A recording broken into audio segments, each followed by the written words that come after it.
नमस्कार, मैं मधुसूदन, प्रोफेसर मधुसूदन जेवी, department of education and education technology, university of Hyderabad.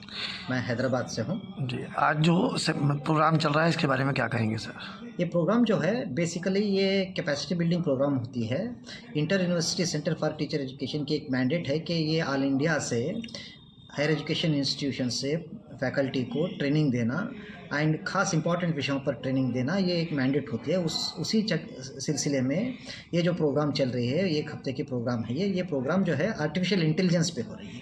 Artificial intelligence जो है, जो एजुकेशन सेक्टर में, स्पेशली हायर एजुकेशन सेक्टर में क्या क्या चेंजेस लाने वाला है, इसको लेकर के ये प्रोग्राम आयोजित किया गया है। ये बहुत बढ़िया प्रोग्राम चल रहा था, इसी सिलसिले में हम भी आए थे। किस किस विषयों पर चर्चा हो रही है सर? आज का विषय क्या है? आज का विषय देखिए, मैं जो आज का जो सेशंस हमें जो लेनी है, जो फैकल्टी से जो इंटरेक्शन करनी है, ये जो है बेसिकली पर्सनलाइज लर्निंग होती है। पर्सनलाइज लर्निंग को कैसे आर्टिफिशियल इंटेलिजेंस को इंटीग्रेट करते हुए इसको हायर एजुकेशन इंस्टीट्यूशंस में, कॉलेजेस में फैकल्टीज़ को ये कैसे इम्प्लीमेंट करें, इस पर मेनली किया जाता है। पर्सनलाइज लर्निंग को इस तरीके से आप अगर देखेंगे, पर्सनलाइज लर्निंग होता क्या है, बेसिकली ये एक फ्लेक्सिबल इंस्ट्रक्शनल स्ट्रेटजी होता है, या फिर एजुकेशनल अप्रोच समझ लीजिए। इससे हर एक बच्चे को आप समझ सके, उनको सीखने का मौका मिल जाए। तो ये एक बहुत अच्छी एक स्ट्रेटजी होती है, जिससे जो हर एक बच्चा, जो रूरल का हो या अर्बन का हो या हाई आईक्यू का हो या एवरेज का हो, हर एक बच्चे को अपनी अपनी इंटरेस्ट, अपनी अपनी मोटिवेशन, अपनी अपनी क्षमता के हिसाब से कैसे पढ़ाया जाता है, ये बेसिकली एक पर्सनलाइज लर्निंग जो होता है, ये एक इंस्ट्रक्शनल स्ट्रेटजी होती है। ये जो पहले से है, जो पर्सनलाइज लर्निंग है, ये चल रही है। लेकिन जब टेक्नोलॉजी का ये हुआ कि टेक्नोलॉजी कैसे इंटीग्रेट किया जाए इसमें, पर्सनलाइज लर्निंग में जो आर्टिफिशियल इंटेलिजेंस को अगर आप बात करें, आर्टिफिशियल इंटेलिजेंस को कैसे इंटीग्रेट करें इसमें, इस पे मेनली बात हो रही है। अगर आर्टिफिशियल इंटेलिजेंस को, जिसको आप एआई कहते हैं, एआई इंटीग्रेटेड पर्सनलाइज लर्निंग अगर हो जाए, तो बहुत कुछ बदलने वाला है एजुकेशनल सिस्टम में। जिस तरीके से आप समझ लीजिए कंटेंट को क्रिएट करते हैं, जिस तरीके से आपको कंटेंट को ट्रांसलेट करते हैं क्लासरूम में, या फिर जिस तरीके की पेडागोजीज आप यूज़ करते हैं क्लासरूम में, ये सब में बहुत कुछ बदलाव आने वाला है आने वाले दिनों में। इसको लेकर के national education policy and education, NEP 2020 जिसको हम कहते हैं, NEP 2020 भी यही कहता है कि टेक्नोलॉजी इंटीग्रेशन इन एजुकेशन को बहुत अच्छे तरीके से वेटेज दिया है। इसी के बैकग्राउंड में मैं प्रेम नारायण सिंह, निदेशक अंतर विश्वविद्यालय अध्यापक शिक्षा केंद्र वाराणसी। जो 6 दिन का सेमिनार आयोजित हुआ है, आज 5वां दिन है, किस किस टॉपिक्स पे आज चर्चा हुई है? आज का टॉपिक है पर्सनलाइज्ड लर्निंग पर।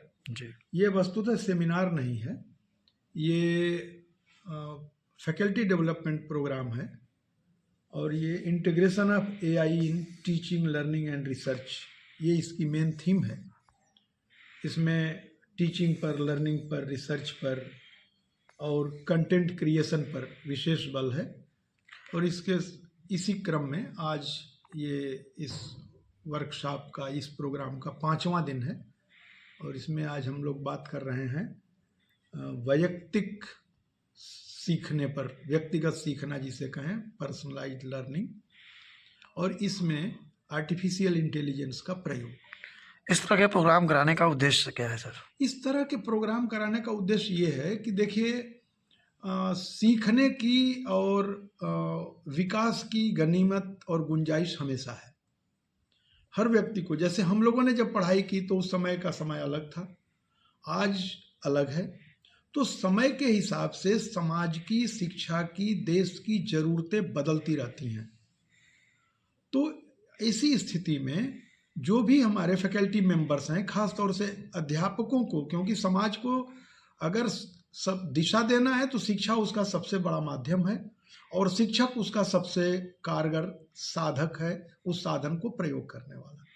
तो शिक्षक अपडेट रहे, तो उसके लिए उसका प्रोफेशनल डेवलपमेंट जरूरी है, उसका पर्सनलाइज्ड डेवलपमेंट जरूरी है।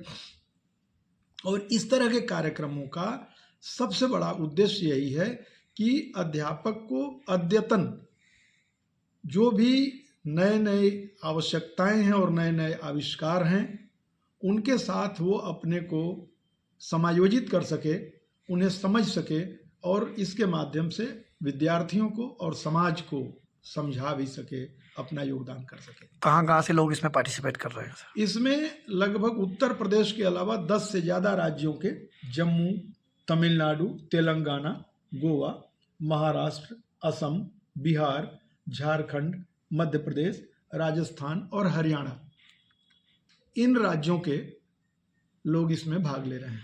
इस संगोष्ठी को लेकर के क्या कहना चाहेंगे? ये संगोष्ठी तो हमारे लिए रूटीन बन गया है और हर संगोष्ठी हमारे लिए महत्वपूर्ण है और हम कोशिश करते हैं कि दिन प्रतिदिन इसमें क्या बेहतर हो सकता है वो किया जाए। हम विद्यार्थियों के अलावा जो हमारे पार्टिसिपेंट्स हैं ये सभी अध्यापक हैं, तो इनसे हम ज़्यादा फोकस करते हैं इन पर कि इनसे फीडबैक मिले हमको।